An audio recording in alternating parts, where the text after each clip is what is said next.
So, of course, we need to talk about the resolution for Digimon Story Time Stranger and the FPS. So, first things first, we're going to look at the PS5, which is primarily the version that they're going to focus on because, again, it was the one showcased at both of the showcases this year for PlayStation. So, of course, it will run at 3840 by 2160. For the uninitiated, that basically means it's going to run at 4K. It will run at 30 FPS and will have the smallest data size at 19 gigabytes plus additional data, have one singular autosave but 15 optional saves, which means you will have 5 times more saves than the traditional Digimon Story games, which only have 3 saves. So, of course, then we look at the Xbox Series X and S, and the X version will run at the same resolution as the PlayStation 5 in the Pro version, but unfortunately, the Series S will be locked at 2K.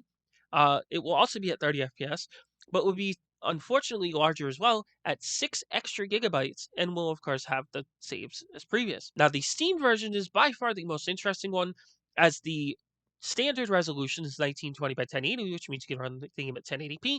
The minimum resolution you can run it is at 720p and the maximum resolution is 3840 by 2400.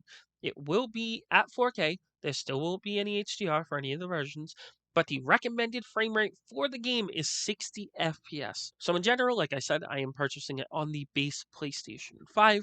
There's going to be no issues with me getting the Series S version.